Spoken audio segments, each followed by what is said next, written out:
Perched high atop a narrow mesa lies the sun-baked ruins of an ancient village, built as a direct consequence of the 1680 Pueblo Revolt. The decade that followed marked a transformative moment in the American Southwest, not only in rejection of Spanish colonial rule, but catalyzing change in Pueblo architecture, as both a return to and reformation of tradition. For the Jemez, this aftermath led to construction of new villages, with striking two plaza, two kiva layouts. Join me at one today, as we explore Revolt-era pueblos in the Jemez Province.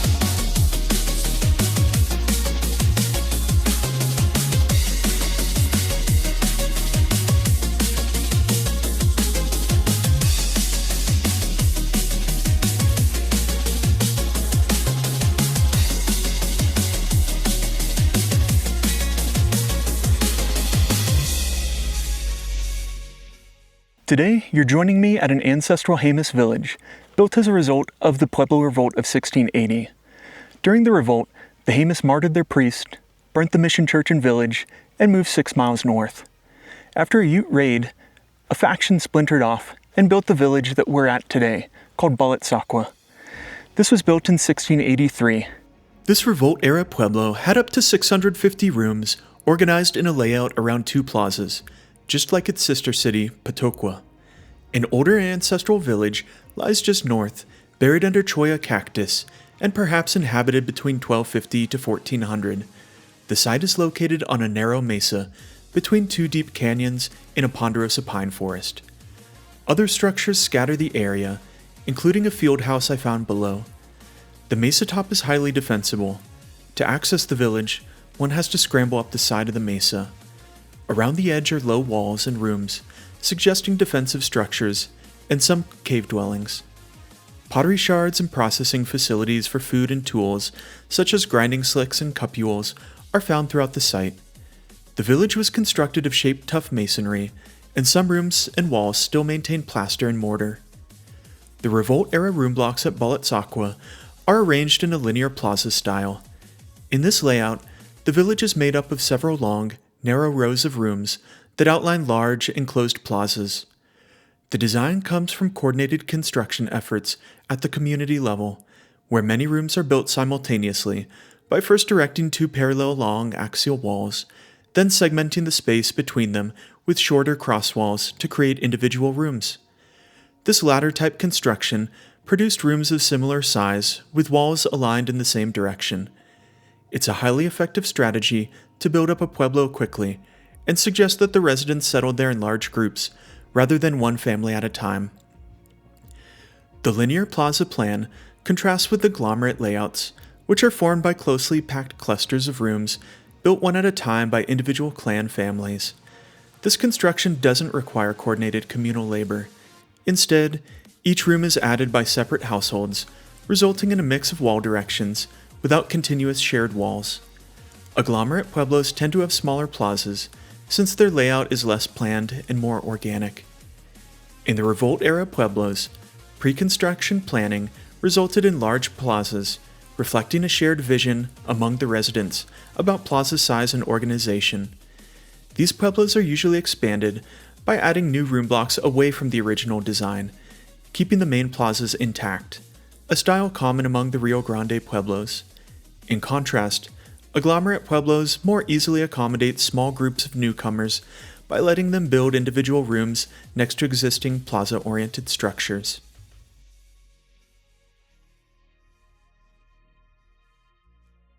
The Pueblo Revolt of 1680 resulted in the successful ousting of Spanish colonists for 12 years.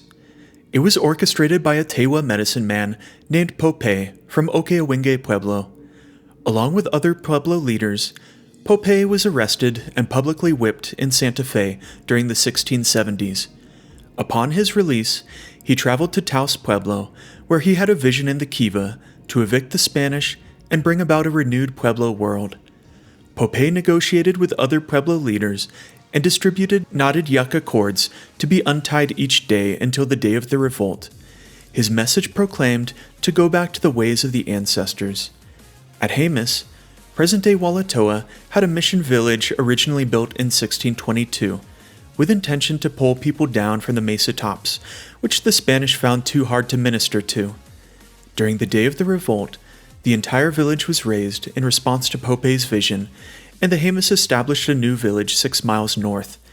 In the years that followed, the region witnessed a dramatic departure from previous social organization as a direct consequence of the Pueblo Revolt.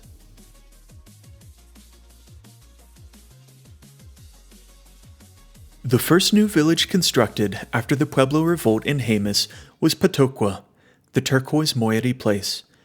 The plaza-oriented layout of Patocua is more than just ladder construction technique and mass migration. Defensibility was a major factor in planning of these villages. A Tiwa witness in 1681 reported that many of the pueblos had moved to new villages after the revolt in order to be together and in a strong defensive position. And the linear plaza pueblos became the archetypal defensive pueblo layout.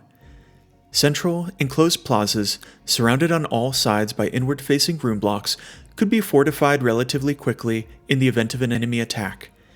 The traditional rooftop entrances into the rooms allowed people to take refuge within secure living spaces.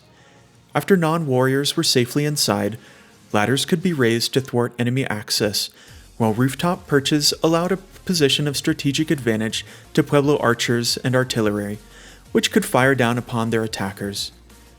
After removal of the Spanish, the Jemez suffered from increasing attacks, particularly from the Utes.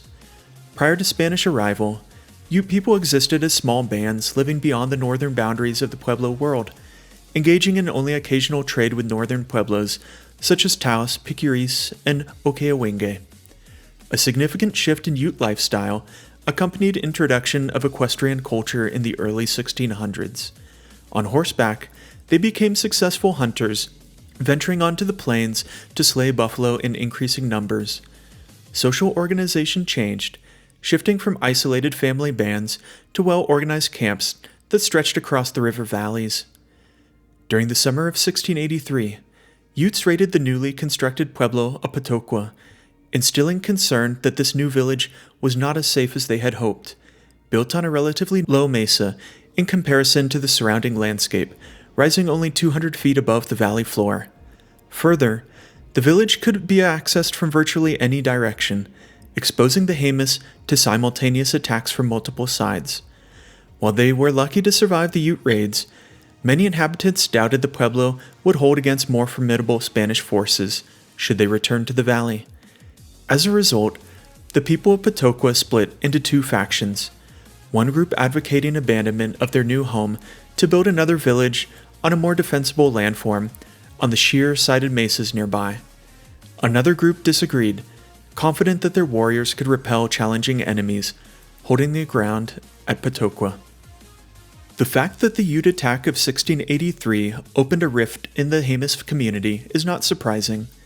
Factionalism is a common and persistent reaction among the pueblos, the most recent being the 1906 Oraibi split at Hopi. Prior to Spanish colonists, the Jemez lived in 10 to 15 large, self-governing pueblos. Between 1630 to 1680, they mostly consolidated to a primary settlement at Walatoa.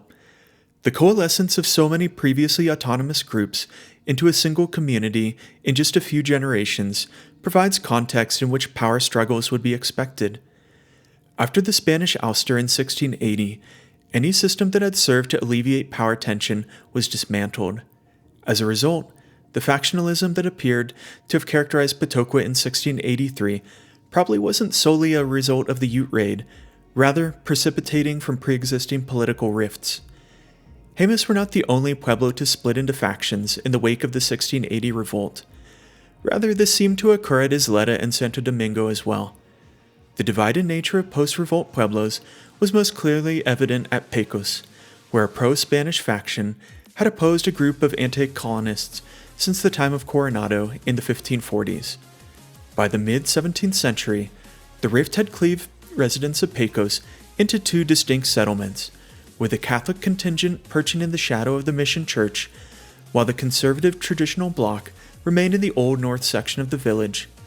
During the revolt at Pecos, friendlies smuggled the resident friar out of harm's way, while the hostiles killed a second priest.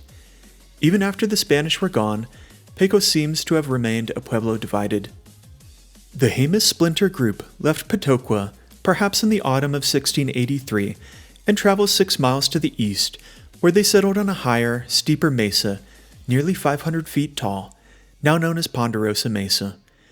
Here the people would be better suited to defend themselves from enemy raids, whether the attackers be Ute, Apache, Navajo, or Spanish.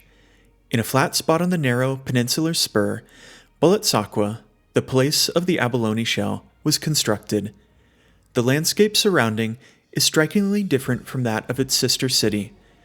While the hues around Patocua are dusty desert red, Buletsaqua sits amidst lofty green ponderosa pine and gamble oaks. A late coalition, early classic period settlement is located in the northern half of the site, covered in cholla cactus. No standing walls are visible today of this older section, and most of the masonry from this earlier settlement seems to have been borrowed and reused in the construction of Buletsaqua. Both Patocua and Buletsaqua are built in direct proximity to pre-Spanish Pueblo sites, another conscious decision in returning to ways of the ancestor as Pope had envisioned. Like its sister city, Buletsaqua is a linear plaza pueblo, with long narrow room blocks defining 2 enclosed plazas. Open gateway passages are located to the south, as well as in the middle of the eastern side of the north plaza. This last gateway opened to the large kiva located just outside the east room blocks. Original walls of many rooms remain standing today, constructed of simple, semi-coarse tough masonry and housing a population of perhaps 350 to 450 residents.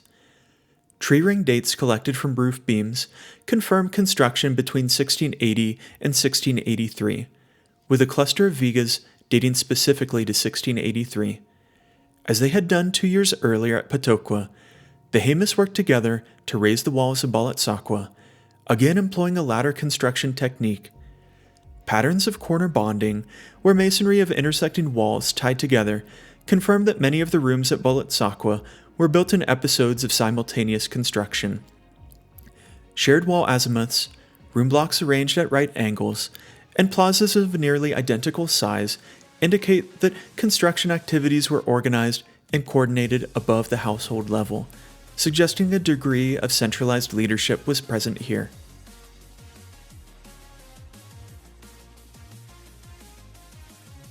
Shortly after arriving at Ponderosa Mesa, the Jemez were joined by a group of Kara-speaking refugees who had journeyed from their home village of Santo Domingo, located about 20 miles to the southeast on the opposite flank of the Jemez Mountains.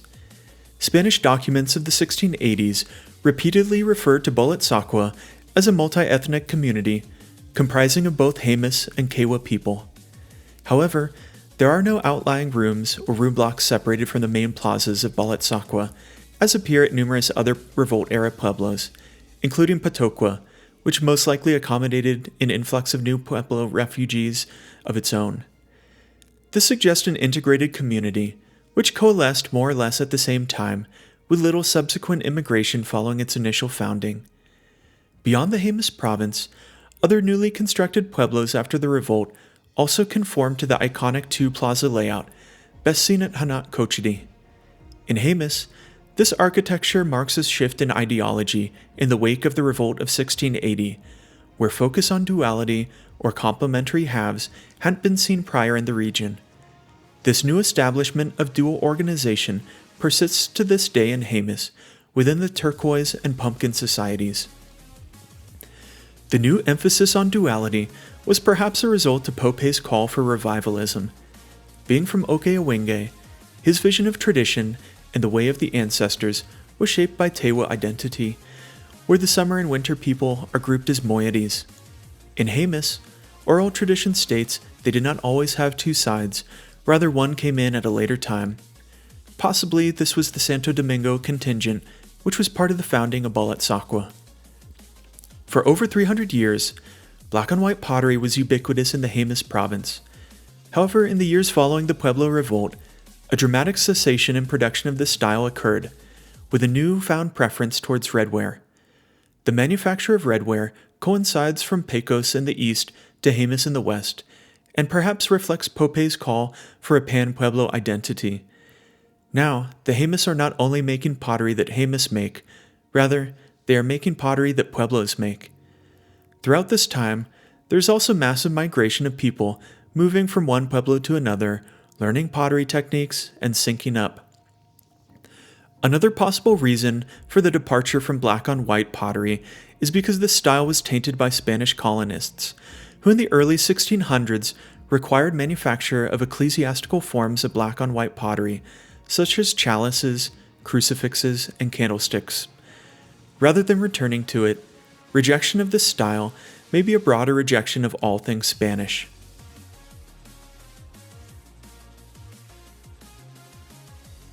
Upon the return of the Spanish in 1692, Don Diego de Vargas visited the Jemez at both Pitocua and Balatsacua, imploring them to move back to the original village of which they burned down. Rather quickly, the Jemez left these villages and built a new home on top of Guadalupe Mesa, a nearly inaccessible landform. Within an 8-month period, Aztlalacua was constructed, yet never completed, with rooms still under construction, having unshaped masonry piles next to basal courses. Local topography, rather than central planning, defined this new village, a breakdown of the central leadership and ethos of Pope's Revivalism, leaving the twin plaza layout to focus on defensive structures and build an impregnable fortress in the face of imminent battle. The tension between the newly returning Spanish and Jemez culminated on July 24, 1694, where de Vargas and his troops, including allies from Zia and Santa Anna, attacked from the back north end of Aztlalacua. Legend has it that rather than surrender, some Jemez warriors jumped off the side of the mesa, where they floated down like butterflies off the ledge and landed safely. Archaeological investigation of Balatsacua was originally conducted by the Laboratory of Anthropology in the 1930s, including tree ring samples collected by W.S. Stallings Jr. From 1961 to 1968, a Girl Scout archaeological unit conducted surveys and excavations in the Jemez area, working mostly in the Vallecitos Creek area. Since 2001, Matthew Liebmann has conducted collaborative archaeology with the Pueblo of Jemez, who contributed to much of the research presented in this video. Remember to always visit these sites with respect, and if you enjoyed the video, please subscribe to the channel and join me on our next adventure.